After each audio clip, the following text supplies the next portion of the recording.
आप हारे नहीं हैं, आप हारे नहीं हैं, हारे नहीं हैं। और आज हम लोगों को सबको मिलकर के जो इलेक्शन में बेईमानी हुई है उसके लिए खड़ा होना पड़ेगा। ईमानदारी से इलेक्शन जब हुआ, इलेक्शन कमीशन ने जब इलेक्शन कराया तो वो जीती। और इस बार जो मल्टी लेयर माफिया गिरी हुई है इलेक्शन में, कोई कभी सोच नहीं सकता था कि इस तरह की बेईमानी Bharatiya Janata party, election commission, उनके संगी साथी, खुफिया लोग, अंडरग्राउंड लोग मिलकर के इस तरह का चुनाव करेंगे। अभी तक तो हम ये सुनते थे कि जो आज बंगाल करता है वो देश कल करता है, लेकिन बीजेपी ने जो उत्तर प्रदेश में किया बेईमानी, वो एक ट्रायल था उनका, और उससे सीख करके पूरा का पूरा चुनाव उन्होंने लूट लिया। सेंट्रल फोर्स हो, election commission, transfer posting, UP का चुनाव भी बड़े करीब से देखा है मैंने। न जाने कितने अधिकारियों की हम शिकायत करते थे, न कभी डीजीपी हटा, न कभी चीफ सेक्रेटरी हटे, न कोई डिस्ट्रिक्ट का अधिकारी हटाया उन्होंने। लेकिन जब बंगाल का चुनाव हुआ, पूरा का पूरा स्ट्रक्चरली उन्होंने अपना बनाया और उनको निर्देश दिए गए कि आपको चुनाव हराना है। आप में से बहुत सारे साथी होंगे, अब तो फोर्स के कई लोगों को 15 दिन की छुट्टी दी है, लीव। इतनी छुट्टी कभी सेंट्रल फोर्स को कभी नहीं मिली। अभी सुना है कि 15 दिन की छुट्टी दी गई है।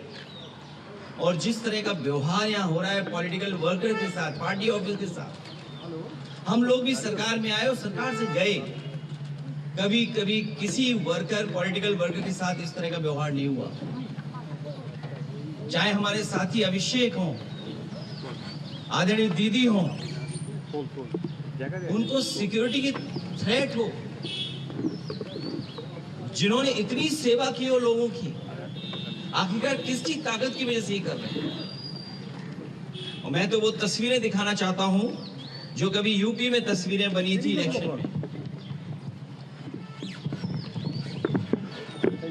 ये शायद तस्वीर आपने सबने देखी होगी, ये तस्वीर तो देखी होगी आपने। इससे ज्यादा भयानक काम यहां हुआ है। अगर बुलेट्स के डरा करके वोट डाला जाएगा तो कौन जीतेगा? आप बुलेट से डरा रहे हैं वोट के लिए, और इलेक्शन कमीशन निष्पक्ष नहीं है, बीजेपी के सहारे पे काम कर रहा है। जब बाई इलेक्शन उत्तर प्रदेश का हुआ था, मैं लोकसभा में अपने सभी मेंबर्स को लेकर के,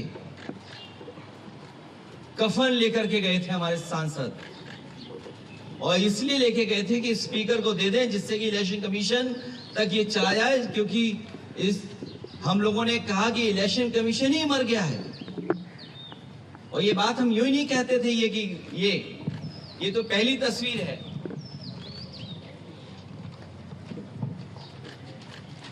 दूसरी तस्वीर भी किसी से छिपी नहीं होगी, ये दूसरी तस्वीर भी नहीं छिपी होगी किसी से।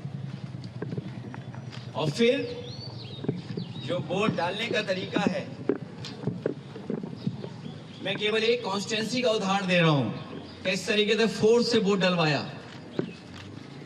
मैं 2012, 2017, 2022 समाजवादी पार्टी 37%, 2017 42%, 2022 46%।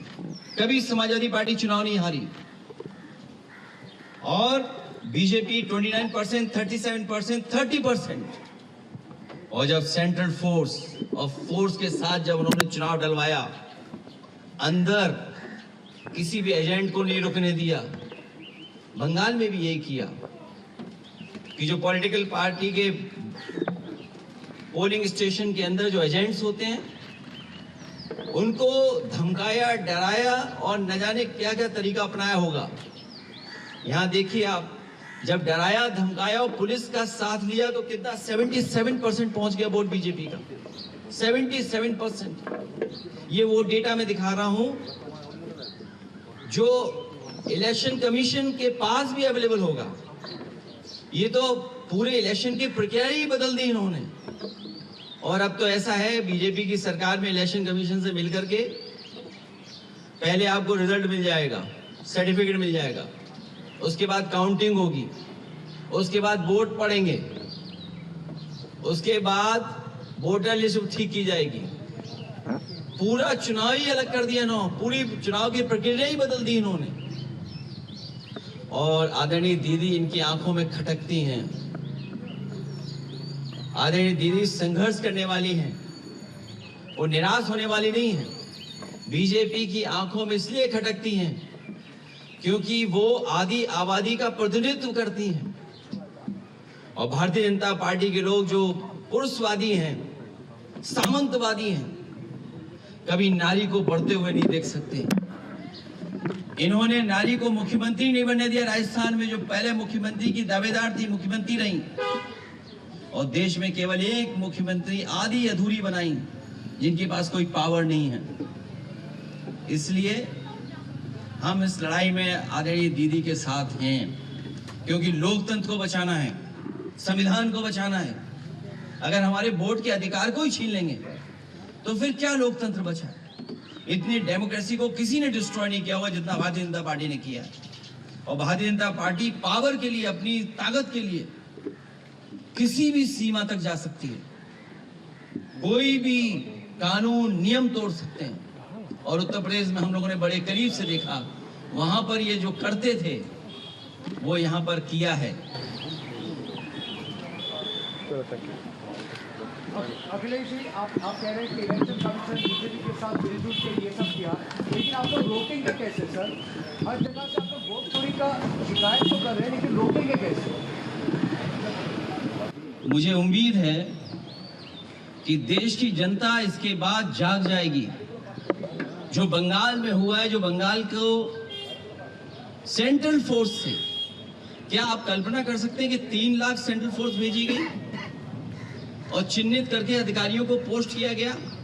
सुनने में तो ये भी आया कि अधिकारियों को लालच दिया गया है कि चुनाव जिता दो तो हम आपको अच्छा पद देंगे। और आप यकीन करना, देख लेना, आप जो यहाँ से चुनाव करा करके जा रहे हैं अधिकारी बड़े, कुछ न कुछ लाभ का पद पाएंगे। हम लोगों को उम्मीद है कि हम लोगों को जनता के बीच में जाकर के जगाना पड़ेगा उनको। सर, बीजेपी का कहना है ममता बनर्जी के बाद आप है टारगेट। उत्तर प्रदेश में नेक्स्ट ईयर इलेक्शन है, उनका कहना है कि आप है टारगेट। हमसे 2 गलतियां हुई, एक बीजेपी को हरा दिया और दूसरा अयोध्या हरा दिया, तो हम तो टारगेट में होंगे ही। ये कोई नई बात नहीं है। और हम तो बहुत टारगेट में, एक के टारगेट में नहीं है। अखिलेश जी, इसके साथ में यहाँ पर जो है बीजेपी की तरफ से कहा जा रहा है, चुनाव आयोग की तरफ से कहा जा रहा है कि ये यहाँ निष्पक्ष तरीके से चुनाव हुआ, हिंसा मुक्त चुनाव हुआ, इस वजह से इस तरह के नतीजे हैं। भारतीय जनता पार्टी सोम पपड़ी की तरह झूठ की लेयर है। सोम पपड़ी खाई कभी? एक लेयर के ऊपर दूसरी लेयर झूठ की चढ़ा देते हैं लोग। और आपको तो मैं ये कहता हूं ना, सब वीडियोस आर्काइव में पड़े हुए हैं। रामपुर का इलेक्शन देख लो, किसी वोटर को नहीं निकलने दिया। और ये जो डेटा मैं आपको दिखा रहा हूं, ये रामपुर की कॉन्स्टिट्यूंसी का दिखा रहा हूं मैं, कुंदर की कॉन्स्टिट्यूंसी का दिखा रहा हूं मैं। ये तो डेटा आप देख सकते हो। इलेक्शन कमीशन अंधा है क्या? और ये महिलाओं की तस्वीर क्या आप भूल गए कि आपके अपने चैनल पे भी चली थी तस्वीरें? ये तस्वीरें आप भूल गए क्या?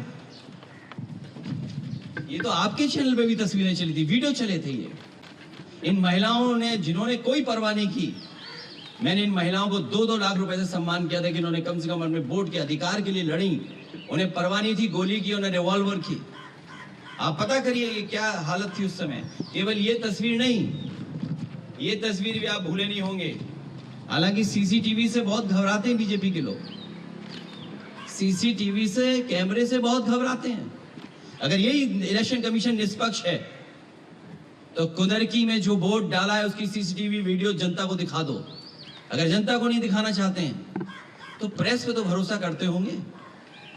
अगर सब प्रेस को नहीं दिखा सकते हैं तो अपने खास चैनलों को बुला करके और हमें भी बुला लेना। और फिर जब सुप्रीम कोर्ट की प्रोसीडिंग्स लाइव हो सकती हैं तो बंगाल के वोटिंग की काउंटिंग की सीसीटीवी क्यों नहीं दिखाई जा सकती, क्यों नहीं लाइव हो सकती है? कम से कम जनता में तो संदेश जाए। जो लोकतंत्र है वो मजबूत होगा। अगर सीसीटीवी की जो फुटेज है वो अगर बीजेपी दिखवा देगी इलेक्शन कमीशन से तो शायद उससे लोकतंत्र और मजबूत होगा। ये तो अकेले इलेक्शन कमीशन से लड़ रहे थे। हमें तो यूपी में जो हमारा साथी कह रहा था टारगेट, उनके परिवार के लोग भी कई जगह बैठे हुए हैं, उनके बहुत सारे साथी सहयोगी भी बैठे हुए हैं। हमें सबसे लड़ना है, लेकिन हमें भरोसा है कि जनता ने जो बंगाल में देखा है, जिस तरीके का व्यवहार सेंट्रल फोर्स का, इलेक्शन कमीशन का, संघी साथियों का, इनके अंडरग्राउंड लोगों का, बीजेपी के लोगों का, उत्तर प्रदेश की जनता जागरूक होकर इनका जवाब देगी। सर बंगाल इलेक्शन के बाद, सर बंगाल इलेक्शन के बाद आपको लगता है कि इंडिया अलायंस और मजबूत है? दिल्ली की तरफ कुछ करनी चाहिए कॉमन प्रोग्राम। मैं इस समय यही कह सकता हूं कि सभी पॉलिटिकल पार्टीज के नेता हम लोग बैठ करके बात करेंगे। अब सर आपको लगता है कि इंडिया अलायंस के सारे जो पार्टीज है वो स्ट्रॉन्गर है, अभी यूनाइटेड है बंगाल इलेक्शन के बाद? कोशिश यही होगी कि सब लोग और साथ मिलकर के काम करें, क्योंकि लोकतंत्र बचाना है, डेमोक्रेसी को बचाना है। ये डेमोक्रेसी को डिस्ट्रॉय करना चाहते हैं, हमारे वोट के अधिकार को ही छीनना चाहते हैं। हालांकि बात यहाँ की नहीं है, लेकिन यूपी की मैं कह सकता हूँ। वो वोट छीन करके आम लोगों के और खासकर पीडीएस समाज के लोगों के अधिकार छीनना चाहते हैं। जब वोट छीनेगा तो सोचिए क्या अधिकार छीनेगा। वो डेटा आपको अवेलेबल है कि किस तरीके से वोट के अधिकार को छीनने से कितनी सीटें हार गए। वो डेटा छिपा नहीं है। और लॉजिकल डिस्क्रिपेंसी के लिए क्या सॉफ्टवेयर इस्तेमाल किया होगा, आखिरकार किसका सॉफ्टवेयर था वो? लॉजिकल डिस्क्रिपेंसी जो हुई है वो किसकी वजह से हुई है? कौन डेटा देख रहा था, कौन सा सॉफ्टवेयर था वो? सर आप लोग पार्लियामेंट में इसको उठाएंगे सर? पार्लियामेंट में तो मैं कफन लेके गया था इलेक्शन कमीशन के लिए। सर बंगाल इलेक्शन के बिल्कुल उठाएंगे। बंगाल का ये चुनाव इस बार हिंसा बहुत कम हुई, लोग बहुत कम यहाँ पे जाने गए, लेकिन कल रात में जो देखा गया शुभेंदु अधिकारी के पीए की हत्या की गई, उसे क्या कहते? इसमें तो होम मिनिस्टर जिम्मेदार हैं कि उनके पीए की हत्या कैसे हो गई। ये सवाल मुझसे मत पूछिए। आप ट्विटर हैंडल होगा आपका, आप टैग करिए होम मिनिस्टर साहब को, पूछिए कि हत्या कैसे हो गई। सर ये जो एकजुट होकर आप लड़ने की बात कर रहे हैं सर, इसमें कांग्रेस की भी भूमिका होगी। सर हम लोग यूपी इलेक्शन से भी पहले देखे हैं, बंगाल इलेक्शन से पहले भी हम लोग ने देखा कि शायद ऑपोजिशन एक साथ नहीं हो पाए, कांग्रेस नहीं आ पाया। सर कांग्रेस को कोई एडवाइस देंगे सर? मैं किसी को एडवाइस देने के लिए नहीं आया हूँ। मैं लोकतंत्र और जिस तरीके से आदरणीय दीदी को अपमानित किया, उनके कार्यकर्ताओं को वोट नहीं डालने दिया, क्या जिम्मेदारी सेंट्रल फोर्स की है? क्या आप इलेक्शन को इस तरह कराएंगे कि आप वहां पर एजेंट्स को नहीं बैठने देंगे, पॉलिटिकल पार्टी के एजेंट्स को नहीं बैठने देंगे, और फिर इस बात की तैयारी करेंगे कि एसआईआर करा करके हम टारगेटेड किस बूथ पर वोट कटवाना है? जो टीएमसी के स्ट्रांग बूथ हैं, स्ट्रांग वोटर्स हैं, उनको वोट ना देने दिया जाए, इसलिए वोट कटवा दें उनका। ये अधिकार किसने दिया है? यही लोकतंत्र को सबसे बड़ी हत्या कर रहे हैं बीजेपी के लोग मिल करके, वो भी इलेक्शन कमीशन से। इसलिए सभी पॉलिटिकल पार्टी से हमारी अपील होगी कि कम से कम इस सवाल पर हम सब एक दिखाई देंगे। के बाद में इंडिया ब्लॉक एक बार फिर से मजबूती के साथ जो है नजर आएगा, हम सब पॉलिटिकल पार्टी के लोग एक साथ खड़े हुए दिखाई देंगे। सर ये सवाल मैं आपसे लास्ट टाइम भी पूछने की कोशिश किया था सर। बंगाल में 91 लाख लोगों को हटाया गया था, उसमें डिलीटेड, शिफ्टेड, डुप्लीकेट भी है और लॉजिकल डिस्क्रिपेंसी भी है। लेकिन उत्तर प्रदेश की जो ड्राफ्ट लिस्ट है उसमें 2.8 करोड़ लोगों को हटाया गया था। कोई कॉन्फर्मेशन है सर कितने रोहिंग्या मिले उधर से? क्योंकि बंगाल में जिन लोगों को हटाया गया सबको कहते कि रोहिंग्या है। जब ये बात आपको पता है तो ये भी पता होगी आपको कि हमारे मुख्यमंत्री जी घबरा गए थे। उन्होंने कहा कि 4 करोड़ वोट हमारे कट गए इसमें।